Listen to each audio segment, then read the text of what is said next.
Olá pessoal, sejam bem-vindos ao nosso podcast da disciplina de Ética e Bioética. Hoje vamos discutir um tema muito importante, o racismo estrutural e seus impactos na sociedade, especialmente na área da saúde e da educação. Para essa conversa convidamos o professor Rafael, da Faculdade de Enfermagem, e temos algumas perguntas para ele.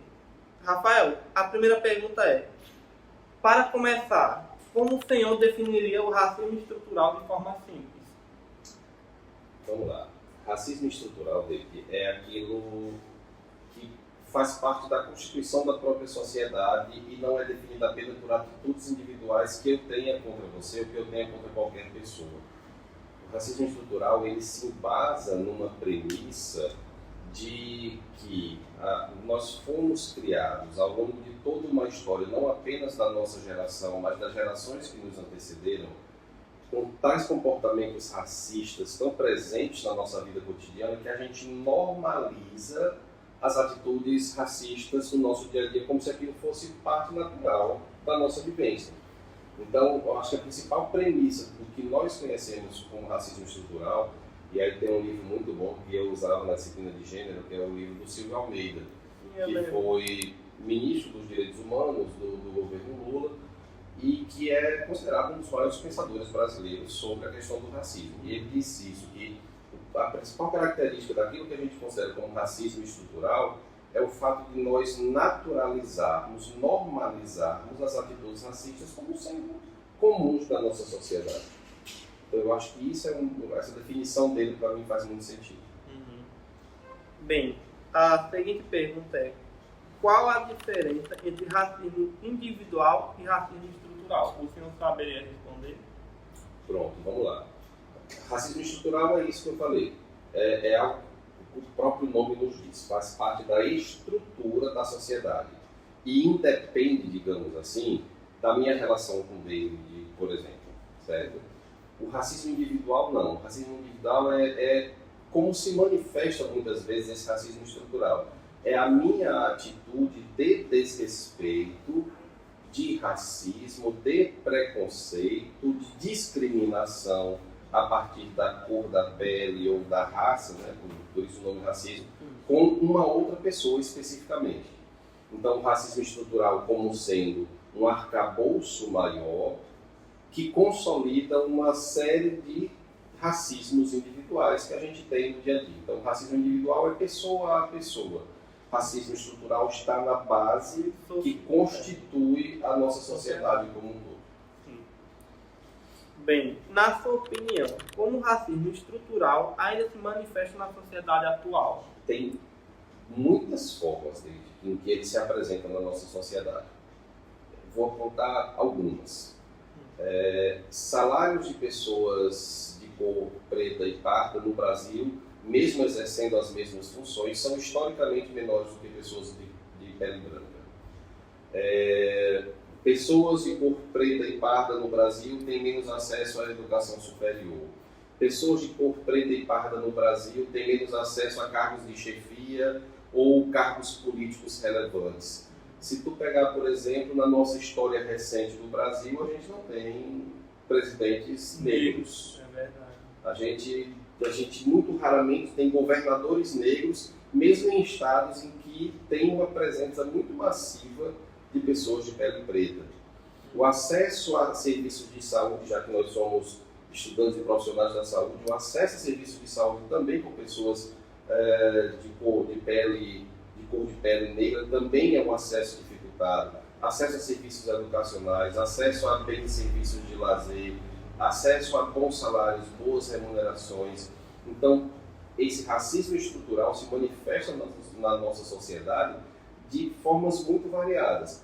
Inclusive, eu gosto muito o termo não é brincar, mas eu gosto muito de mencionar que bala perdida no Brasil ela é teleguiada pela cor da pele. O Estado brasileiro, a partir dos seus aparatos de poder, como a polícia, ela mata muito mais pessoas pretas e pardas do que mata pessoas de pele branca. Você vê uma pessoa... os noticiários, pronto, eu vou sair agora do Estado e vou para a parte privada do jornalismo. Se é uma pessoa branca que é pega, por exemplo, com com drogas, traficando drogas, as manchetes vão sempre falar de um possível caso de abordagem, não sei o quê. Quando uma pessoa de pele preta, já digo logo, traficante. Então até a forma como a mídia retrata pessoas de pele preta e pessoas de pele clara, branca, é muito diferente, porque nós naturalizamos isso.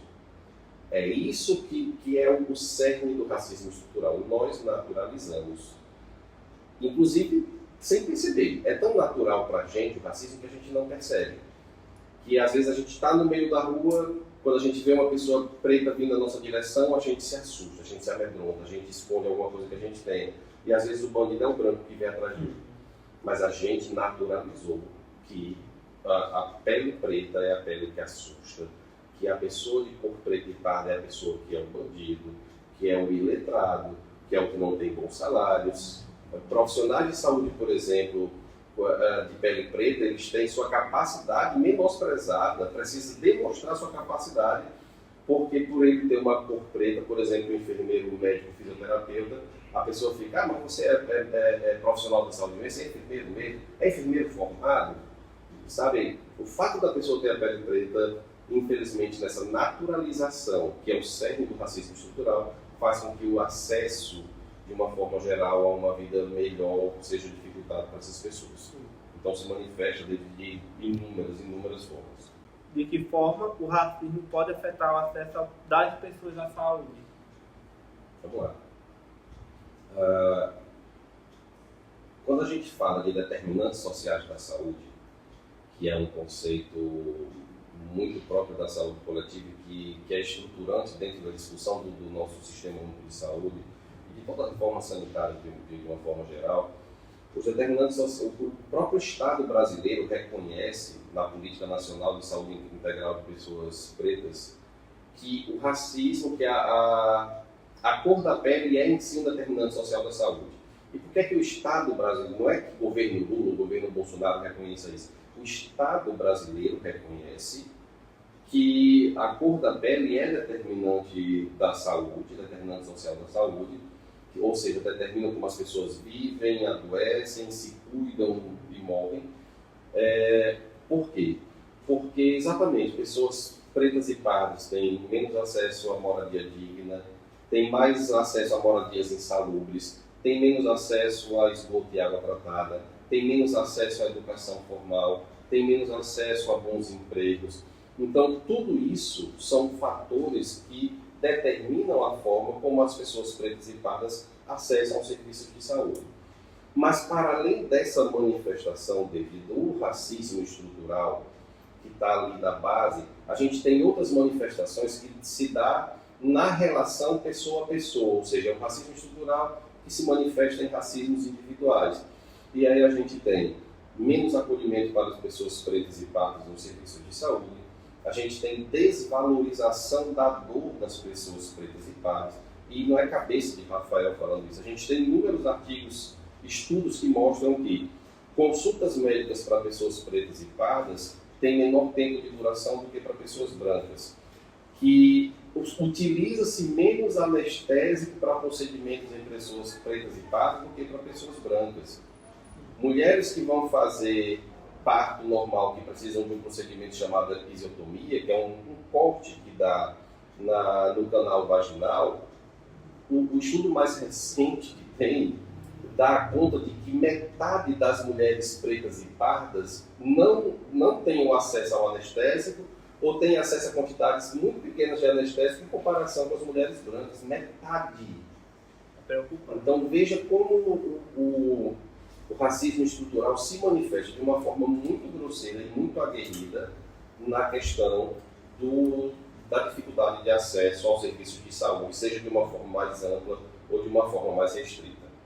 O senhor acredita que muitos profissionais ainda têm dificuldade em reconhecer atitudes racistas no ambiente de trabalho? Acredito, não, eu tenho certeza que tem. E a dificuldade de reconhecer essas atitudes racistas está exatamente nisso que eu acabei de mencionar. Isso está tão dentro da estrutura, por isso que é chamado de racismo estrutural, está tão dentro da estrutura da nossa sociedade que nós banalizamos, nós naturalizamos, nós normalizamos. Para a gente é normal um preto ser chamado de preto, de pretinho, de negrinho, de macaco. Para a gente é natural um preto ser pior tratado dentro de uma unidade de saúde do que uma pessoa branca. Para a gente é natural um enfermeiro branco menos capacitado chegar a acender um cargo de chefia do que um enfermeiro preto. Para a gente é natural esse tipo de coisa. Então, quando uma coisa se torna natural, é difícil da gente reconhecer aquilo. Eu só reconheço aquilo quando eu me espanto com ela. Mas como aquilo para mim já é normal, é comum, é do meu dia a dia, para mim aquilo virou uma naturalização. A gente já naturalizou, por exemplo, que a polícia brasileira mata a população preta e pobre. Que bandido branco é bandido, assim, bandido, aquela famosa frase da direita brasileira de que bandido bom é bandido morto, só serve para preto e pobre. Porque se for bandido branco e rico, bandido bom é bandido solto. Ou então em prisão domiciliar numa casa com piscina e ar-condicionado. Então, quando a gente naturaliza essas coisas, a gente tem muita dificuldade de reconhecer no dia a dia como o racismo se estabelece. E como a ética profissional deve ser aplicada diante de situações de preconceito ou discriminação, Rafael? Vamos lá. Quando a gente fala de ética profissional, um dos principais princípios que nós temos é o princípio da valorização da dignidade humana. E não há valorização de dignidade humana se eu valorizo só o humano branco e o humano preto, pardo, indígena, eu coloco como uma categoria humana de segunda classe. Então, se eu busco um trabalho de enfermagem eticamente adequado, eu preciso colocar todos em pé de igualdade. Antigamente se falava muito do termo de igualdade racial. Hoje em dia a gente trata de um conceito de equidade racial, no sentido de que foram tantas gerações em que a população negra não tinha acesso a serviços de saúde, serviços educacionais, serviços públicos de uma forma geral, que não dá hoje só para eu tratar o branco e o negro de forma igual. Porque o branco está aqui e o negro está aqui. Então, se eu trato de forma igual, o branco vai continuar aqui e o negro vai continuar aqui. Então, eu tenho que tratar de forma equânime. Então, eu tenho que dar mais oportunidades para a população negra. Por isso, a questão da política de cotas raciais. Por isso que isso é tão importante. Por isso que isso é reparação histórica. Aí a gente, às vezes, escuta muitos discursos. Mas isso é besteira, é mimimi, porque tem pobre branco, tem pobre preto. O brasileiro gosta muito pouco de estudar história. E por gostar muito pouco de estudar história, a gente não percebe, por exemplo, que a escravidão, a gente teve 400 anos de escravidão quase na história brasileira. E a escravidão, formalmente falando, acabou há 100 e poucos anos atrás. Se a gente botar em perspectiva histórica, os nossos bisavós viram escravos. Então a gente tem 4 gerações só sem escravidão no Brasil. A gente está agora nessa discussão da escala 6, do fim da escala 6x1, por exemplo, e tem deputados lá da direita, que quando a gente vai olhar, a maioria é branco, né? Deputados lá fazendo a defesa de que o Estado brasileiro precisa ressarcir as empresas por conta da redução da jornada de trabalho. Ou seja, é o trabalhador que paga o imposto que vai ressarcir por ter o direito à folga. Isso é histórico também. Se você pegar a abolição dos escravos, né, a assinatura da Lei Áurea com a abolição da escravatura no Brasil e a derrubada do Império Brasileiro para a Constituição da República, tudo acontece emendado. Por quê? A elite branca brasileira perdeu o seu patrimônio, que eram os escravos, e para compensar, eles tomam o Estado brasileiro para si. A proclamação da República, que foi um golpe de Estado, a história brasileira é repleta de golpes de Estado. Esse é um golpe de Estado, a proclamação da República foi um golpe dos militares, da elite branca, contra o Império Brasileiro, né, ou seja, monarquista. Não sou, mas foi um golpe que foi dado. E foi um golpe que foi dado no sentido de vocês tomaram o nosso patrimônio, que eram os negros, os escravizados, e agora a gente quer um ressarcimento. E o ressarcimento não foi nada mais, nada menos do que o Estado brasileiro. O Estado brasileiro foi dado à elite como ressarcimento porque perderam sua mão de obra escravizada. Então é um elemento que é fundante. Não dá para falar de ética profissional se eu não valorizo a dignidade humana de todas as pessoas, independente de sua classe social, sua cor da pele, sua etnia, sua orientação afetivo-sexual, sua deficiência, sua identidade de gênero. Enquanto eu diferenciar por categorias, colocando umas acima das outras a partir desses critérios, a minha ética profissional é jogada no lixo. Qual a relação entre bioética, dignidade humana e igualdade racial? A bioética ela trabalha a partir de alguns conceitos, de alguns pilares que são fundantes, né? E esses pilares, como a justiça, como a autonomia, a beneficência, a não maleficência, elas estão absolutamente muito ligadas com o que a gente tem como ética profissional.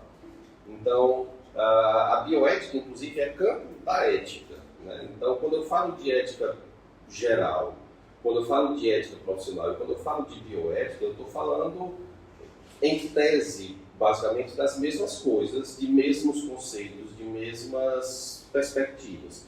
Então, quando eu falo, por exemplo, de não maleficência, que é um dos princípios da bioética, a não maleficência, se eu trato uma pessoa negra diferente de uma pessoa branca, eu estou sendo mal, né? Usando um termo mais objetivo. Se eu trato uma pessoa negra de uma forma pior do que uma pessoa branca, eu não estou sendo justo. Então, esses princípios da bioética, eles são feridos quando o racismo está presente na minha atitude profissional, na minha atitude como pesquisador, por exemplo. Na universidade, o senhor acredita que os alunos são preparados o suficiente para lidar com questões sociais e raciais na vida profissional? Não e não. E um não muito firme. A própria legislação estabelece de que esse conceito dessas questões deveriam ser transversais. Deveria ter disciplina específica, mas ela deveria ser transversal. Quando eu falo que deveria ser transversal, é porque lá na semiologia eu deveria tratar sobre essas questões raciais na semiologia. Lá na saúde reprodutiva eu deveria tratar dessas questões na saúde reprodutiva.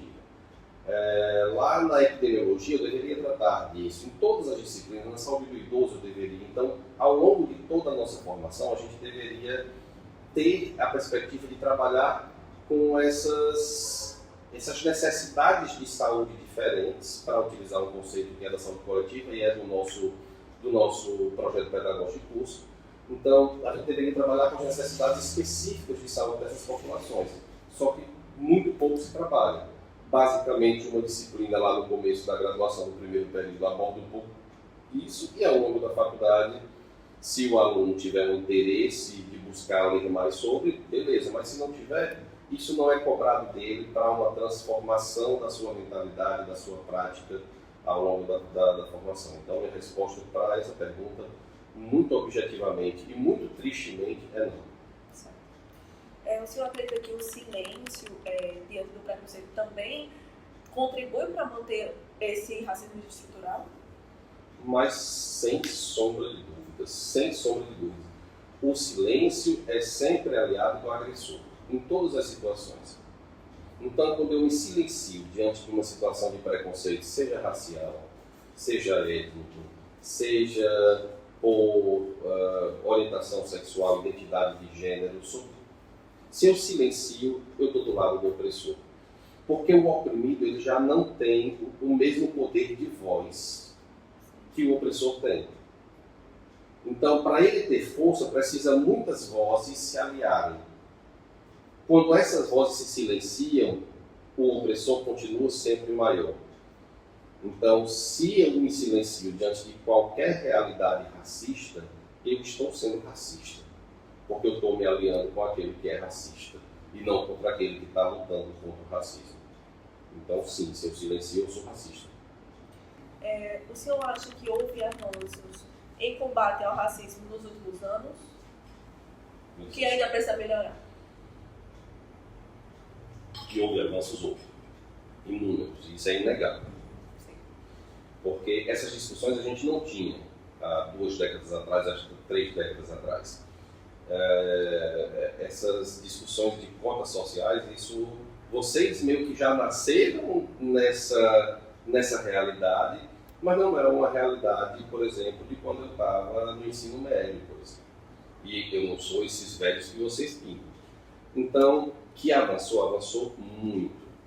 Mas a história, muitas vezes, ela é cíclica. E aí, às vezes, a gente avança e acha que a gente já está em berço esplêndido. E não está. Aí, do nada, a gente tem uma virada conservadora na sociedade. E aí a gente tem, não só no Brasil, mas no mundo inteiro, a emergência de grupos ultranacionalistas, grupos neofascistas, neonazistas. A gente tem grupos supremacistas brancos hoje aumentando em todo o mundo, inclusive no Brasil. A gente, às vezes, quer tratar isso como uma bolha externa, mas não. No Brasil, nesses últimos 10 anos, a gente teve uma emergência gigantesca de grupos neonazistas e supremacistas. A gente teve parlamentar federal na Câmara dos Deputados fazendo o sinal do Altpair, que é o sinal de supremacia branca, no Congresso Nacional. E isso foi normalizado e naturalizado. Que a gente avançou, mas a gente avançou ainda muito na superfície. Porque quando a gente trata, por exemplo, de cotas, as cotas são muito importantes, mas ela trata ainda muito a superfície. A gente precisa tratar a fundo. A população negra brasileira, grande maioria descendente de pessoas escravizadas africanas, quando essas pessoas, que volto a dizer, há 4 gerações atrás, então não faz milênios, faz 4 gerações. Nossos bisavós viram pessoas que eram escravizadas e que no dia seguinte à abolição dos escravos saíram da posição de escravizado para a posição de mendigos, porque não tinham nem local para morar, nem onde trabalhar, diferente de outros países em que essas pessoas foram indenizadas. Em muitos países, quando a abolição da escravatura aconteceu, os negros foram indenizados com terras, com recursos para poder. No Brasil não, eles foram só expulsos das fazendas e se virem. Então a gente ainda precisa atacar muito, a gente precisa entrar no problema de forma real e sair só da superfície. Na superfície a gente avançou. Na profundidade da temática, a gente ainda está distante de evoluir. Sim, inclusive eu sou um exemplo da questão das cotas, né? Porque eu ingressei aqui na faculdade por meio das cotas raciais, preto, pardo e indígena. Eu acho bem importante a questão das cotas, porque a gente vê que a maior população universitária são pessoas brancas. E muitas das vezes, universitários, pardos, pretos, não entram na universidade por questões que as pessoas precisam se manter, trabalhar. Até mesmo nós que estamos aqui, algumas pessoas precisam trabalhar. A gente sabe que aqui é integral e que a rotina em si já é puxada e que a gente não tem tempo, digamos assim, para trabalhar. E algumas pessoas abrem mão da faculdade para poder se sustentar. Então, é algo que é difícil, é complicado, é complexo e que muitas pessoas não entendem, né? Acham que alguns comentários como vocês só estudam. É um privilégio? Com certeza. Mas que não deixa de ser desgastante, de ser preocupante, principalmente quando a gente também precisa ajudar em condições financeiras dentro de casa. Que a gente vê que o salário mínimo hoje em dia é muito pouco, com as necessidades básicas, não é o suficiente. O alimento, por exemplo, cada dia mais ficando mais caro. Até pessoas que recebem 3 salários, digamos assim, 4 salários, ainda acham caro. E olha que dá para você ter ali o básico. Então, pessoas que sobrevivem apenas de um salário mínimo, de um Bolsa Família, deputados, pessoas televisivas ainda informam que o Bolsa Família é só para vagabundo, Bolsa Família, as pessoas ficam mais preguiçosas, porque tem o Bolsa Família ali todo mês, como se o Bolsa Família desce para é literalmente isso, para sobreviver ao mês, porque viver não dá. Né? A gente sabe que nem com o salário mínimo, R$1.600 dá para o básico, aluguel é caro, alimentação é caro, então é transporte, é que nem a questão da escala 6x1, né? As pessoas acham que o Brasil vai quebrar porque o trabalhador vai ter um dia a mais de descanso, que seria o mínimo, né? Enquanto senadores, governadores, deputados trabalham 4 dias na semana ou menos, tem 1 milhão de folgas e auxílios, ganha mais de 40 mil reais por mês e ainda reclama, né? Então, é muito discrepante esse tipo de pensamento, que muitas vezes pessoas trabalhadoras concordam. E eu fico assim, meu Deus, como pode? Se você é da classe trabalhadora, você precisa desse dinheiro para sobreviver. Você não quer um dia a mais um dia a mais de descanso, porque um dia de descanso é ali, principalmente para quem tem família, problemas de adultos, né? Resolver coisas. Um dia de folga não é nada. Então, um dia de folga seria para descanso, mas no caso não é, porque precisa arrumar casa, fazer almoço, problemas que precisamos resolver, banco e etc. Tirar um tempinho para nossa família. Então, é o básico que, infelizmente, no Brasil a gente não tem. E estamos lutando para ter um pouco de dignidade. Eu corro um risco muito grande agora de errar na citação. Tanto na literalidade, não lembrar da citação letra por letra, como também errar no autor ou na autora da citação. Mas eu já peço desculpas a quem estiver assistindo se eu errar o autor ou a autora e a literalidade, mas o contexto é importante a partir do final dessa sua fala. Eu acho que é de Simone de Beauvoir, mas não tenho essa certeza. E ela ou o autor ou a autora real da frase, ela diz que o opressor não seria tão bem sucedido se não tivesse aliado entre os oprimidos. Então a gente vai ter muita gente trabalhadora, assalariada, que não vai defender o fim da escala 6x1, porque ele assimilou, naturalizou o discurso de que ele tem que trabalhar mais para o patrão ter uma vida melhor. No Brasil, faz muito mais escândalo uma família negra receber Bolsa Família do que um banqueiro branco fazer um desvio de bilhões de reais, que as pessoas acham que esse desvio foi só do sistema financeiro. Não foi. O dinheiro do sistema financeiro sai dos nossos bolsos, mas faz muito mais escândalo no Brasil o Bolsa Família, que, como você falou, faz com que famílias sobrevivam. Não dá luxo, nem dignidade dá, mas bota um mínimo de comida, de calorias, não vou dizer nem comida saudável, bota um mínimo de calorias na mesa dessa população. Mas é muito mais escandaloso numa sociedade racista e, apesar da abolição da escravatura ter acontecido há mais de 100 anos atrás, mas ainda uma sociedade com mentalidade muito escravagista, muito escravocrata.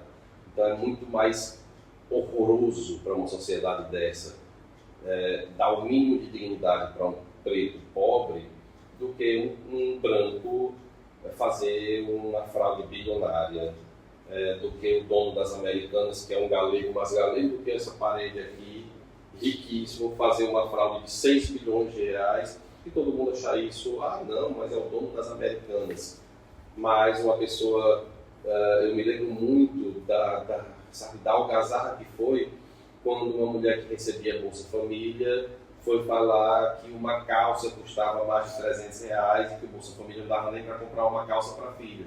Então é mais escandaloso para a população ver alguém, uma pessoa pobre, gastar com uma calça de melhor qualidade do que um cara fazer uma fraude bilionária com B de bola, tirando dinheiro dos nossos bolsos, porque aquela pessoa que fez a fraude bilionária é branca, é da elite. E eu tenho que me escandalizar porque um preto está querendo comprar uma calça boa. Isso é escandaloso numa sociedade racista como a nossa. Isso é escandaloso. você tem algum relato de experiência, alguma situação que você vivenciou, tanto no meio profissional, ou de preconceito, ou de desigualdade racial? No meio profissional, bem menos. No meio pessoal, muito mais. Assim, eu tenho grandes amigos em Mossoró que eu considero como da minha família. Alguns são, se eu for botar numa conta, eu tenho duas famílias em Mossoró que eu considero como minhas famílias irmãs, digamos assim. Uma é, inclusive, de colega de trabalho mesmo, branca, família branca, mas a outra é de uma família de pessoas negras que moram num bairro extremamente periférico, que é as Malvinas, e que são meus irmãos de vida, assim. E as pessoas acham assustador eu e minha esposa sermos irmãos de vida de uma família de pessoas negras que moram nas Malvinas. E aí a gente, quando sai para os cantos, sai para as festas de igreja, sai para a Estação das Artes, alguma coisa do tipo assim, o pessoal fica meio assim, sabe, nossa, como se eu fosse branco, né? Nem branco eu sou. Mas como se fosse anormal a gente poder ter amizade com aquelas pessoas, porque aquelas pessoas são pretas. Então, já passamos por muitas situações de racismo com nossos amigos, porque estavam junto com a gente. E de chegar, falar com quem está do meu lado, falar comigo, falar com minha esposa, e parar os cumprimentos ali, porque daqui para cá estão nossos amigos negros. Sabe? Então, isso já aconteceu inúmeras vezes. Mas no serviço de saúde acontece também muito, de formas muito mais veladas, sabe? De forma muito mais velada no sentido de eu sou profissional de saúde e demoro numa consulta com uma pessoa branca 15 minutos, com uma pessoa preta eu demoro 5 minutos e já descarrego para fora do consultório. E já teve situações nessa faculdade de professor que provocou sofrimento nas alunas negras que estavam na sala de aula, de professor dizer que não, mulher, aí vem a pseudociência elevando racismo, e aí o Silvio Almeida também fala disso, do racismo científico. Esse livro do Silvio Almeida eu acho que deveria ser leitura obrigatória, não do livro, eu acho que é só racismo estrutural. Eu tenho ele em PDF, assim, vale muito a pena a leitura. Mas ele fala do racismo científico. E aí, em sala de aula, teve uma professora que foi dizer que mulheres pretas resistem e suportam mais a dor do que mulheres brancas, por isso que não precisam de tanta analgesia no parto. E isso é racismo, não tem nenhuma comprovação científica de uma aberração dessas. Mas é a ideia de que a escrava não precisa do cuidado, a escrava não precisa do anestésico, a escrava não precisa do analgésico, porque o escravo é o pato, o escravo é o açoito. Então, se o açoito ele aguenta, para que é que eu vou gastar anestésico e analgésico com o escravo? Com a escrava. É muito triste, né? Isso. Eu já ouvi falar em situações do tipo, pessoas pretas em situações científicas, né? Pessoas pretas são mais resistentes do que pessoas brancas. E acho que teve assim. E não é humano do mesmo jeito. Os livros são racistas. Porque você pega, por exemplo, o livro de semiologia, vai indicar como a gente observa um sinal flogístico, um sinal de infecção. Um dos primeiros sinais é o rubor da pele. Não existe rubor da pele negra. Como é que eu vou ver se uma pele negra mesmo está ficando avermelhada? Não existe. Mas é um sinal que está lá e não tem como avaliar isso na pele negra, só tem como eu avaliar isso na pele branca. Mas o livro não explica como eu avalio na pele negra. Porque então, a pele negra é a pele do escravo. Para que eu vou estar me preocupando em ensinar alguém a cuidar de alguém que tem a pele do escravo? Então, os nossos livros são racistas, porque a nossa sociedade é estruturalmente racista. A gente naturalizou essas coisas no nosso dia a dia. E qual mensagem o senhor deixaria para os futuros profissionais da área da saúde sobre a ética, o respeito e ao combate ao racismo? Eu acho que a mensagem mais importante, ela deve ser no sentido de que primeiro, a gente não pode dizer que não é racista. Da mesma forma que eu não posso dizer que eu não sou capacitista, da mesma forma que eu não posso dizer que eu não sou LGBTfóbico, porque como nós estamos numa sociedade que é estruturalmente racista, capacitista, LGBTfóbica, etarista, então se ela é estruturalmente, de alguma forma eu também sou. Mas reconhecer-se como capacitista, racista, LGBTfóbico, etarista, é o primeiro passo para eu, sabendo que eu sou isso, no meu dia a dia, eu me policiar. No meu dia a dia, eu policiar as piadas que eu solto. No meu dia a dia, eu me policiar nas frases que eu uso. A coisa vai... Vixe, a coisa está ficando preta. Né? E a ovelha negra da família. Então, no meu dia a dia, eu preciso começar das pequenas coisas, a deixar de naturalizar que o preto é ruim, que o preto é quando a coisa fica ruim, que o negro é aquilo que desgraça alguma coisa. Então, no meu dia a dia, eu preciso, desde as pequenas coisas, e não só das grandes, mas desde as pequenas coisas, me policiar. Me policiar de quando eu atendo uma pessoa preta numa consulta de enfermagem ou num procedimento de enfermagem, eu de fato tenho o mesmo cuidado, o mesmo acolhimento, a mesma empatia que eu tenho com uma pessoa branca, ou talvez até maior, porque a necessidade de saúde daquela pessoa é maior. E eu chegar e onde tem 10 pessoas, se tem 10 pessoas, eu vou ter que cumprimentar as 10 pessoas da mesma forma, independente de qual a cor da pele dela, independente de qual a classe social. Deixar de ser racista é uma utopia, mas uma utopia não quer dizer que seja uma coisa que eu nunca vou alcançar. Tem aí vai das citações que eu não me lembro de quem foi, quem falou, mas que é uma realidade que eu considero muito importante, que diz assim, que a utopia é como o horizonte, sempre está lá distante, mas eu ando 2 passos, o horizonte se distancia 2 passos. Eu ando 10 passos, o horizonte se distancia 10 passos. A utopia está inalcançável, mas a utopia é o que me faz andar. É o que me faz andar, é buscar.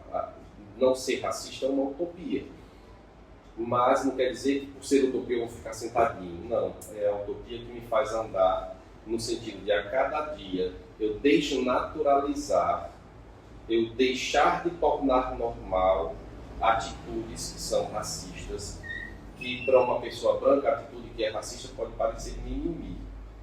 Para a pessoa preta a atitude que é racista ela mata. Ela mata, ela exclui, ela envergonha, ela humilha. Então eu tenho que deixar de naturalizar isso. E é por isso que, sendo utopia, não é a utopia que me faz resistir, é a utopia que me faz andar. Então, o conselho que eu dou para os alunos e para os profissionais de saúde, não só de saúde, o conselho que eu dou para o ser humano, para as pessoas, é que a luta contra o racismo, a luta contra o capacitismo, contra a LGBTfobia, contra o etarismo, ou contra qualquer preconceito ou discriminação, que ela seja um horizonte que eu quero sempre chegar, que eu nunca vou alcançar, mas que me faz andar a cada dia na busca desse objetivo. Professor, eu agradeço pela sua participação. Foi muito importante essa conversa, esse diálogo enriquecedor para a gente. É um assunto sensível, um assunto que deveria estar presente no nosso dia a dia, mas que a gente às vezes deixa passar. Infelizmente, a gente vive numa sociedade que ela é racista, né? Como diz aqui, é um racismo estrutural. Então, a gente cresce com a questão do racismo, da LGBTfobia, e que é uma coisa que é nos ensinada. Às vezes a gente fala coisas que pra gente é normal. E para outras pessoas ouvir aquilo machuca muito, né? Aquela velha história. Eu não sou racista. Eu até tenho um amigo preto. Pois é. Então, é uma coisa assim que a gente, hoje em dia, com as matérias, com os livros que a gente é proporcionado a ler, os discursos e os diálogos que estão presentes aqui na faculdade, que sempre tentam levar para esse lado, ver de vários pontos de vistas. É muito importante para a gente, o nosso crescimento humano e também profissional. Então, eu quero agradecer. Quero agradecer o pessoal que vai assistir o nosso podcast. Muito obrigada. E é isso.